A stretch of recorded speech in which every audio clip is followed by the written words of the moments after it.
کرایہ دار نے مالک کی زندگی کیسے بدلی۔ وہ گرمیوں کی ایک تپتی دوپہر تھی۔ دفتر سے میں نے چھٹی لی ہوئی تھی کیونکہ گھر کے کچھ ضروری کام نمٹانے تھے۔ میں بچوں کو کمپیوٹر پر گیم کھیلنا سکھا رہا تھا کہ باہر بیل بجی۔ کافی دیر کے بعد دوسری بیل ہوئی تو میں نے جا کر دروازہ کھولا۔ سامنے میری ہی عمر کے ایک صاحب کھڑے تھے۔ السلام علیکم۔ انہوں نے نہایت مہذب انداز میں سلام کیا۔ پہلے تو میرے ذہن میں خیال گزرا یہ کوئی چندہ وغیرہ لینے والے ہیں۔ ان کے چہرے پر داڑھی خوب سج رہی تھی اور لباس سے وہ چندہ مانگنے والے ہرگز نہیں لگ رہے تھے۔ جی فرمائیے، میں نے پوچھا۔ آپ طاہر صاحب ہیں؟ جی، میں نے مختصر جواب دیا۔ وہ مجھے رفیق صاحب نے بھیجا ہے، غالباً آپ کو کرایہ دار کی ضرورت ہے۔ ہاں، مجھے اچانک یاد آیا کہ میں نے دفتر کے ایک ساتھی طاہر کو بتایا تھا کہ میں نے اپنے گھر کا اوپر والا پورشن کرائے پر دینا ہے۔ اگر کوئی نیک اور چھوٹی سی فیملی اس کی نظر میں ہو تو بتائے، کیونکہ دفتر کی تنخواہ سے خرچے پورے نہیں ہوتے۔ مجھے افسوس ہوا کہ میں نے اتنی دھوپ میں کافی دیر اسے باہر کھڑا رکھا۔ اسے 6 ماہ کے لیے مکان کرائے پر چاہیے تھا کیونکہ اپنا مکان وہ گرا کر دوبارہ تعمیر کروا رہا تھا۔ میں نے 3000 کرایہ بتایا لیکن بات 2000 پر پکی ہو گئی۔ وہ چلا گیا تو مجھے افسوس ہونے لگا کہ کرایہ کچھ کم ہے۔ گو اوپر صرف ایک چھوٹا سا کمرہ، کچن اور باتھ روم تھا۔ مجھے اپنی بیوی کا دھڑکا لگا ہوا تھا کہ اسے معلوم ہوگا تو کتنا جھگڑا ہوگا، اور وہی ہوا۔ بقول اس کے 2000 تو صرف بچوں کی فیس ہے۔ مجھے اس نے کافی برا بھلا کہا اور میں چپ چاپ سنتا رہا اور اپنی قسمت کو کوستا رہا۔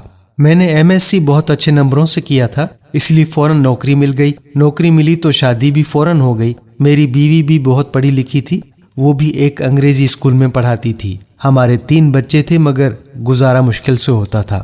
اگلے ہی دن وہ صاحب اور ان کی بیوی بچے ہمارے گھر شفٹ ہو گئے۔ ان کی بیوی نے مکمل شرعی پردہ کیا ہوا تھا۔ دونوں بڑے بچے بہت ہی مہذب اور خوبصورت تھے، چھوٹا گود میں تھا۔ کچھ دنوں بعد ایک دن میں دفتر سے آیا تو میری بیوی نے بتایا کہ میں نے بچوں کو کرایہ دار خاتون سے قرآن مجید پڑھنے کے لیے بھیج دیا ہے۔ اچھا پڑھاتی ہیں، ان کے اپنے بچے اتنی خوبصورت تلاوت کرتے ہیں۔ مزید کچھ دن بعد جب میں نے ان کے ایک بیٹے سے تلاوت سنی تو پہلی مرتبہ میرے دل میں خواہش ابھری کہ کاش ہمارے بچے بھی اتنا اچھا قرآن مجید پڑھیں۔ ایک دن میں باہر جانے لگا تو اپنی بیوی سے پوچھ ہی لیا کہ وہ پارلر جائے گی تو لیتا چلوں، کیونکہ پہلے تو وہ مہینے میں 3-4 مرتبہ پارلر جاتی تھی اور اس مہینے میں ایک بار بھی نہیں گئی تھی۔ اس نے جواب دیا کہ پارلر فضول خرچی ہے۔ جتنی خوبصورتی چہرے پر 5 بار وضو کرنے، نماز اور تلاوت سے آتی ہے، کسی چیز سے نہیں آتی۔ اگر زیادہ ضرورت ہو تو گھریلو استعمال کی چیزوں سے ہی چہرے پر نکھار رہتا ہے۔ ایک روز میں کیبل پر ڈرامہ دیکھ رہا تھا تو میرے چھوٹے بیٹے نے مجھے بغیر پوچھے ٹی وی بند کر دیا اور میرے پاس آ کر بیٹھ گیا۔ بابا، یہ بیکار مشغلہ ہے، میں آپ کو اپنے نبی حضرت محمد مصطفیٰ صلی اللہ تعالی علیہ وآلہ وسلم کا ایک واقعہ سناؤں؟ مجھے غصہ تو بہت آیا لیکن اپنے بیٹے کی زبانی جب واقعہ سنا تو میرا دل بھر آیا۔ یہ تمہیں کس نے بتایا؟ میں نے پوچھا۔ ہماری استانی محترمہ نے۔ وہ قرآن مجید پڑھانے کے بعد آپ صلی اللہ تعالی علیہ وآلہ وسلم اور صحابہ کرام کے متعلق ہمیں بتاتی ہیں۔ اپنے گھر کی اور بیوی بچوں کی تیزی سے بدلتی حالت دیکھ کر میں حیران ہو رہا تھا کہ ایک روز بیوی نے کہا کیبل کٹوا دیں، کوئی نہیں دیکھتا، اور ویسے بھی فضول خرچی اور اوپر سے گناہ ہے۔ چند روز بعد بیوی نے شاپنگ پر جانے کو کہا تو میں بخوشی تیار ہو گیا۔ اس نے کافی دنوں بعد شاپنگ کا کہا تھا، ورنہ پہلے تو آئے دن بازار جانا رہتا تھا۔ میں نے پوچھا کیا خریدنا ہے؟ جواب آیا برقع۔ میں نے بے ساختہ کہا کیا؟ میں ہنسا تو وہ بولی پہلے میں کتنے ہی غیر شرعی کام کرتی تھی، آپ نے کبھی مذاق نہیں اڑایا تھا، اب اچھا کام کرنا چاہتی ہوں تو آپ کو مذاق سوجھ رہا ہے۔ میں کچھ نہ بولا۔ پھر چند دن بعد اس نے مجھے کافی سارے پیسے دیے اور کہا فریج کی باقی قیمت ادا کر دیں تاکہ مزید قسطیں نہ دینی پڑیں۔ میں نے پوچھا اتنے روپوں کی بچت کیسے ہو گئی؟ وہ مسکرائی، بس ہو گئی۔